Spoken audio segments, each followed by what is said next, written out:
Hey guys, so it's been a long time. I am playing WoW again. I just resubbed and I'm enjoying the Garrosh patch. I actually haven't completed the raid yet, but from what I've seen in a few of the wings and flex and looking for raid, it's very well thought out and cool. But seriously, let's get to the point. The point is that Blizzcon is happening and I'm following every update in real time, and I'm here to report that the new expansion, drumroll, is called World of Warcraft Warlords of Draenor. Basically, from this expansion, Garrosh Hellscream manages to escape his trial, and he's going back through time, and he's going to go back to the original days of the Horde versus Alliance in Warcraft 1 and 2. And you can find out more about kind of where this is coming from lore-wise in the link below. So what has been confirmed is instead of the level cap being raised 5 levels to 95, they're actually going to raise it for 10 levels, and we're going to go to level 100. Also, this will all be taking place on the new World of Draenor, but it's not Outlands Draenor that we've already seen. It's a different Draenor, and it's not just reskinned Outlands either. It's a whole brand new world, back in time. I'm linking the interactive map below here.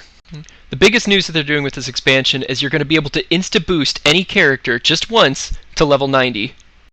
Two things come out of this. One, people who have never played World of Warcraft before will not be left behind. They won't have to slog through 90 levels of old or stale content to try to get to play with their friends. They can instantly, right out of the gate, be up at 90 and playing with people day one.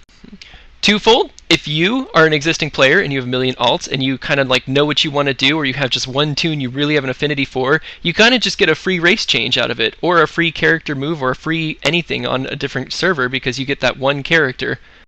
So hey, maybe start thinking about what you want to play as your main next expansion now, because you're going to get that new race and new faction change and new server change all for free, essentially with a free character. Be sure to make a character right now so you can hold that name spot. You can always just delete that character and remake it when it comes out. And the reason you may not want to stick with a permanent character that you want right now and maybe kind of see what comes out the pipeline is because Blizzard's been working hard to update the character models. There's a preview of the models in the link here. Now, it's not really that flashy. The new character models are essentially the same spirit of the old character models, they just have a higher polygon count. I never really understood the fascination of why it's so important to have a really good character-looking model, or why all the graphics need to be updated in WoW, but they're working hard to update the graphics, just don't expect like a revolution.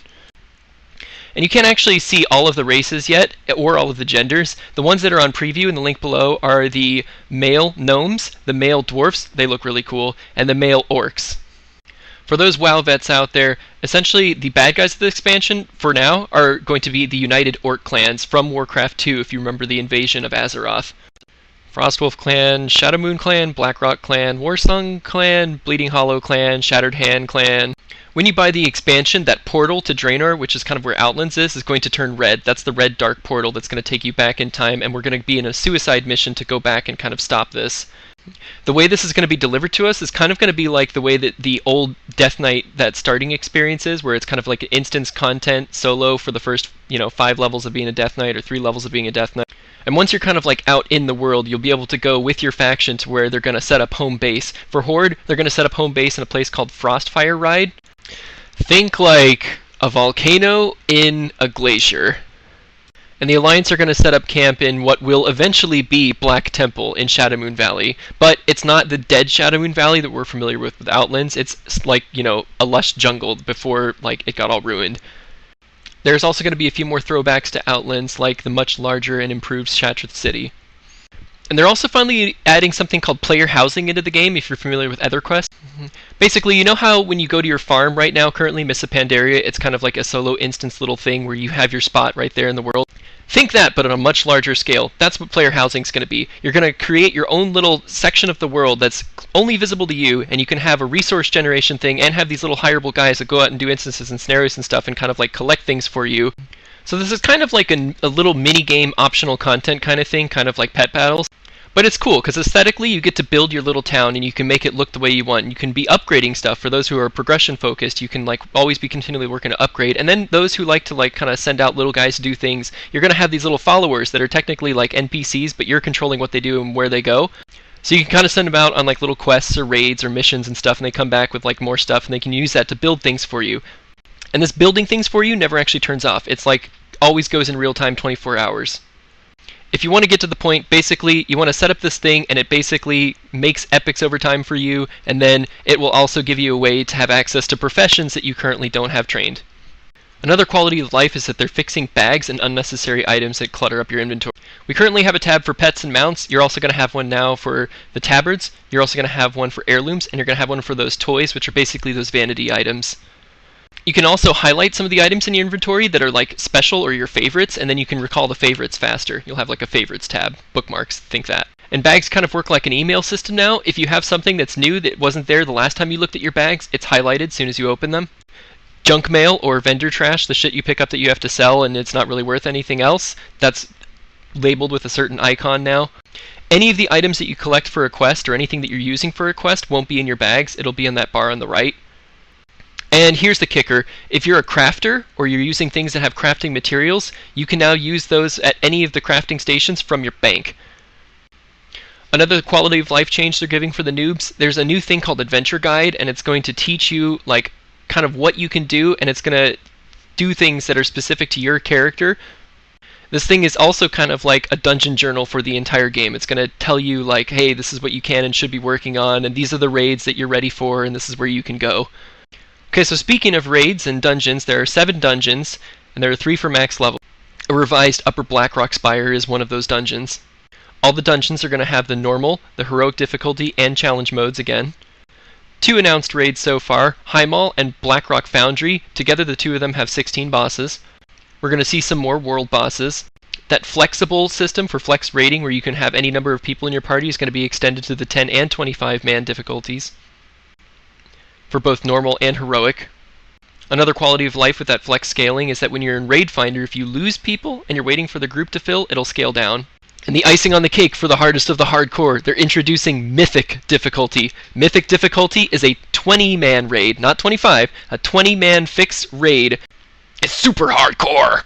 I'm wishing I went back to a PvP server because this expansion looks pretty cool PvP-wise. Okay, think back to Wintergrasp or Tolbarad, and you know how they were like instance things that kind of happen in between a certain window of time?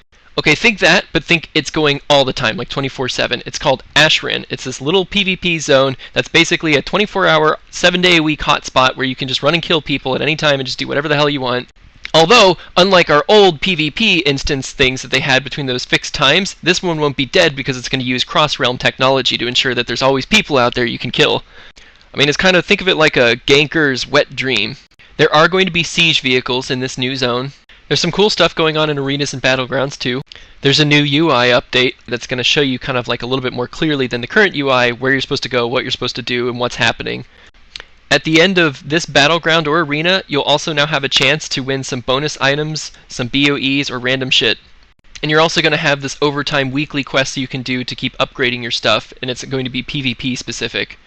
For the hardest of the hardcore doing the upper level arena ranking, it's really hard to find those people that are at your level to rank, so there's a new thing that's in place that's going to try to focus all of that high rank play into like more specific times during the week. Something else about this focused time during the week is that when you go to play, you have to walk in and you buy gear from a vendor and play. No previous requirements, you just show up, buy the gear. PvE gear won't actually work in that arena. And your rewards for doing all of this, like really high ranked play and doing really well at it, isn't gear, it's prestige wards. So you're not going to be able to like roid out a tune and then dominate other people with insane gear. One last note, they're going to add another tier of talents. You're going to have 3 to choose from, just like the current tier, and it's going to be at level 100. I'll talk about more about talents and class design once they release more information about the new class changes. Also, 2 more stats got the chopping block this week. Hit, expertise, they're gone. And in their place, they're going to add some new, more creative stats, like, say, movement speed or cleaving. That hasn't all been worked out yet, so you're going to have to just wait and see what they say about that when they do class changes. Stay tuned for more info as it unfolds.